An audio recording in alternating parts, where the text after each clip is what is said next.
It's blue and green. It's like grape soda. You're scaring me. You're scaring me. Oh my goodness. That's right. Blue and green gives you purple. So we're grape soda together. Between dollars to dreams. Welcome to a brand new episode. Over the last couple of weeks, we were thankful. We were blessed to have Kevin Hoang with us, providing expert advice and providing just walking through that entire process of buying a house and the need. And of course, we're going to have Kevin again sometime in the future because he has so much expertise to offer. And speaking of expertise, nothing short of expertise on my left, even though he's on my left, he's right.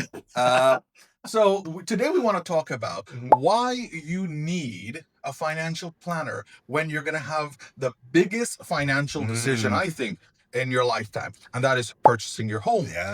So getting a mortgage is a huge expense. It can be 6 figures, 7 figures, depending on where you're buying. And it's going to be a significant decision. And having the right partner to help you through that, not just your relationship partner, but your financial partner as well. And that's why the team is here to help you walk through that. But we're not just going to say you need a financial partner or a financial planner to help you with your mortgage. Why do you need it? Yeah, no, you're right. I mean, going back to myself many eons ago, many years ago, 1800s. In the 1800s, when I bought my first home, I wish I had someone with me. And when I bought my first home, I think it was about $150,000, semi-detached. And now, God, you can't get $150,000 anything. That's right. I had to call my mom.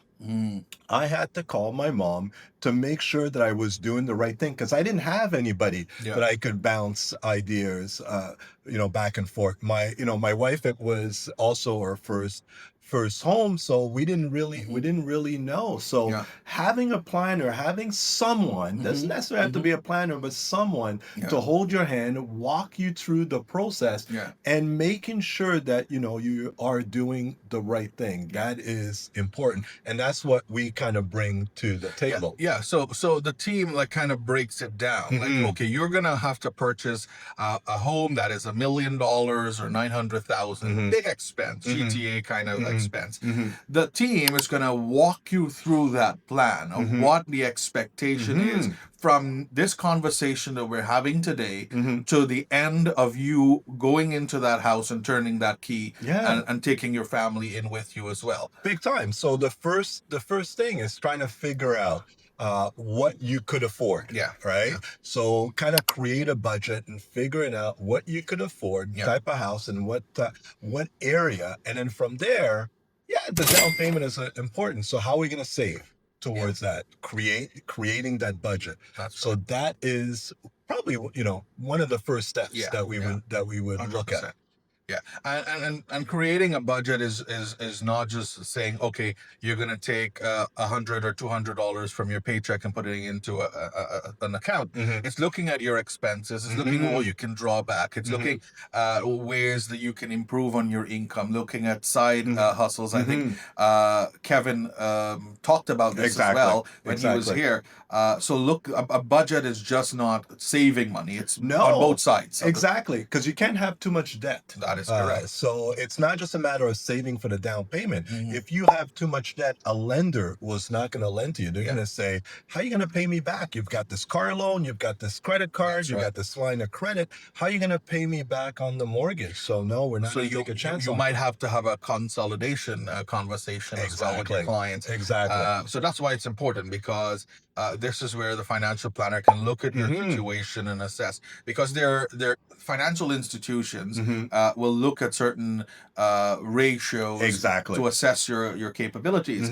And if you're just above that, you're above that, they're going to be hesitant. Exactly. And you don't want to have the hassle when this is already a hassling process. If you're not within the bank's guidelines, then automatically your interest rate's going to go up, or potentially decline getting a mortgage. So we're going to make sure that you've got, as Kevin would say, your ducks in a row. Yeah. So that way, when we're going to go to a lender, it'll make it the transaction or the process as smooth as possible for you. Yeah. And one of the things in talking about budgets, and I said, part of your budget is probably directing some of your income to accounts. Those accounts could be savings, and also it could be registered accounts that the government has provided for people buying homes. Exactly. So the down payment is important. So we need to save. So it's not everybody that has, $100,000, towards the down payment. So how are we going to save towards that? So the typical thing is you need kind of a minimum of 5% down payment if you're a first-time home buyer. But what people forget, it's on the first $500,000 of a house. Now, there's not too many homes that are 500,000. So if your home is more than 500,000, so let it be 700,000. So on the first 500, 5%, so that's 25,000, and then on the remaining 200,000, it's 10%. So now that is 20,000. So the 20 plus the 25, you need to save 45,000. So how are we gonna save the 45,000? So this is where we would come in and guide you in terms of how to do it. And like you said, there's a lot of government programs that will help you to save towards your first time towards your down payment. Because you're my friend, you can give me money, but maybe that changes in the future, and you're able to give me 45,000. Yeah, maybe I won't be your friend in the future. Maybe that's what will change in the future. I'm leaving. And I still won't be able to let exit center stage the 45. But what I can do is tell you what are the strategies that you could do. The RRSP Home Buyers Plan, right? Whereby you could save up to $60,000, you and your spouse. Do you have a spouse? Anything I should know? Right? So maybe you and your spouse would be able to save up to 60,000. All right. And the good thing about that is that when you put money into an RSP, it lowers your income, your taxable income. And as a result of that, you could generate potentially a tax refund. And what do you do with the refund? Well, maybe put it back towards, buying your first home. And then there's another program, the First Home Savings Account, FHSA, which allows first-time home buyers, again, to save up to $8,000 to a maximum of $40,000, again, towards purchasing your first home. And that also helps to reduce your income. And that would potentially also help towards generating a tax refund. And and you can correct me if I'm wrong here, but let's say you plan on getting a house in 2 or 3 years from now.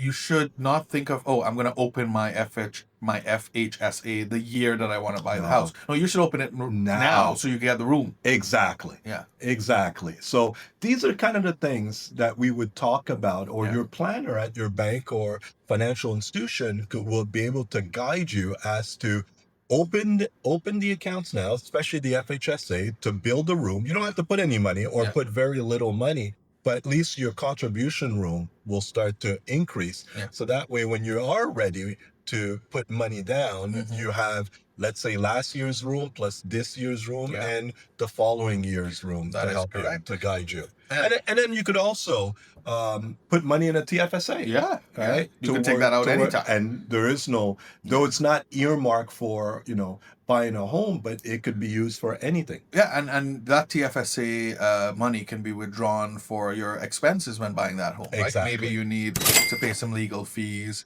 Maybe you have some financing fees. Well, you bring up a great example. It's not, one of the things, by having a plan is that most people think, okay, I need to save that $45,000 towards the down payment. But you're not done. That's not the only cost of buying a home. You also have to save towards, the closing costs, right? So that would be kind of your legal fees, appraisal fees.